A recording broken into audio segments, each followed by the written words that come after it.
So I'm going to take you guys through painting a guitar with milk paint. This is the guitar that we're going to be doing the paint job on. It is a 1960s Kay Vanguard. I have a matte black 5-ply pickguard. Can't wait to get this thing into business and put it onto our paint holder thingamajig. This is my first time actually using milk paint. I thought I would kind of take you guys along with me, just show you exactly how I'm mixing it up, what it says to do. So we have our real milk paint, earth green. I'm gonna measure it out just with this cup. We're supposed to do equal parts water to paint, the paint mixture. It comes in a can like this with a marble for shaking, and then we've got our powder.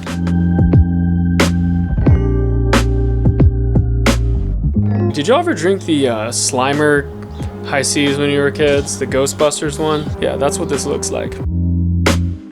Now we're supposed to shake for like 5 minutes. Good times. Shake it out. Hope it doesn't bust open. There we go. I hear the little marble inside. Shaking. Shaking, shaking. Shaking, shaking, shaking, shake, shake. It's gonna be a long 5 minutes. So I've shaken this up for a few minutes and I feel like it's pretty good. We're gonna let it sit for about 10 to 20 minutes before we use it. So allow all the particles to break down and dissolve. So that is what we're gonna do. And then we're gonna come back and I'm gonna take my brush and I'm gonna paint it after I dip it in the paint. So before painting, I want to take a tack cloth or a cheesecloth. It's just gonna take off any dust off the surface. Don't push too hard or else you will get wax on the guitar and then your paint will not adhere. This stuff makes your hands sticky. I'm basically just gonna brush it on pretty light. It doesn't seem too thick, which is nice. So let's give it a go. Ooh.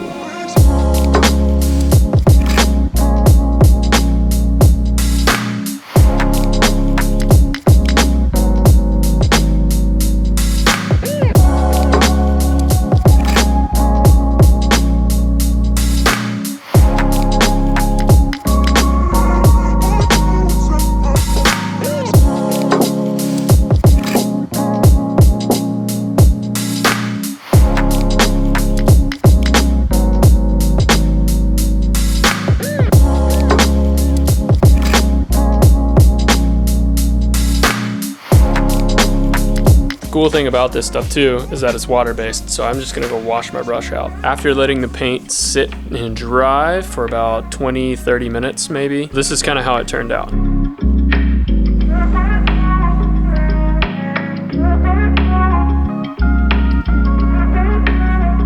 So as you can see, there are brush marks in the paint right now. I'm gonna do a second coat because I'm gonna try and sand it down a little bit before I oil it. I've let the coat sit for about a week now. I sanded it down with 220 grit sandpaper. As you can see, kind of left these streak marks. I was trying to get rid of them, but they weren't going anywhere, unfortunately.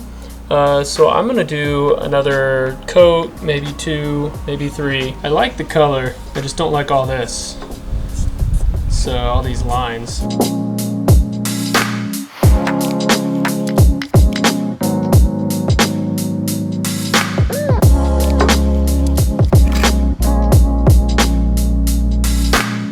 All right, so I've gone ahead and sanded the body with 220 to 320 grit, and this is how we're looking so far. It's a little funky. This is about 3 coats already. I'm gonna be using a General Finish High Performance Satin, and I'm just gonna be using a sponge brush to put that on, and let's see what happens.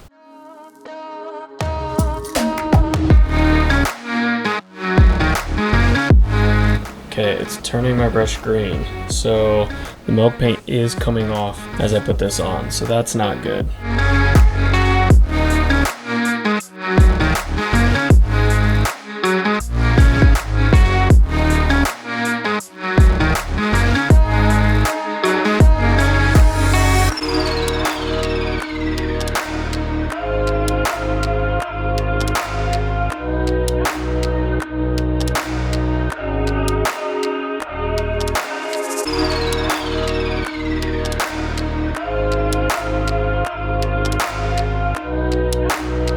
This is where we're at so far. It's turned like a weird color green. It was supposed to be more of like a lighter olive green, and now it's like a monster green.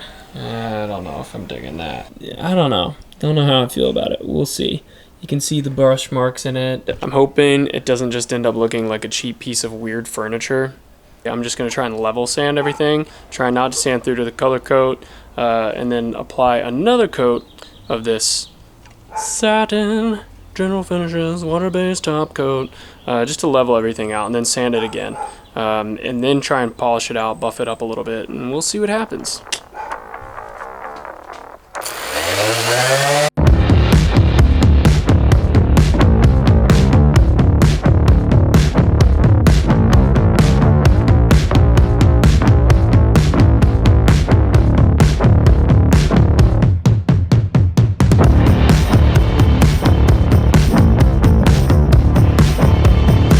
Alright, so we just finished the sanding with 220 to 320 grit. We've got sort of a matte finish to it. I took everything down, leveled it off for the most part. You can still see some of the actual brush lines, you know, from the green paint.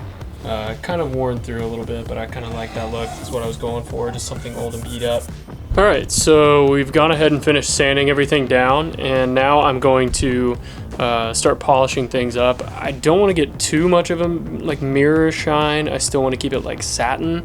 I can always go back over it with, like, you know, if it gets too glossy, go back over it with like a higher pad, like 3000 grit pad or some fine steel wool, just to kind of knock some of that shine off. But anyways, I'm gonna start with these compounds and then see what happens from there. The swirl remover from Stumac, and then maybe go to fine depending upon, you know, how glossy it gets with that. Yeah, so we'll see what happens. I'm using a power drill with a foam pad on the end. So let's see what happens.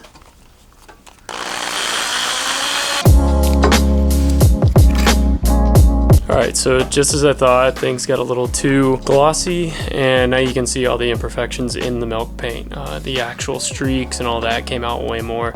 So what I should have done is gone up to about 3000 or more grit sandpaper, still kept wet sanding, then hit it with some quadruple O steel wool. So what I'm gonna do, since this is a bit too glossy for me, makes the paint look cheap and really bad, which I didn't want, and I was just going for more of a worn-in vintage look. So I'm gonna go back over it with 28 to 35, see if I can knock down some of this shine. As you can see, I did sand through a lot of this.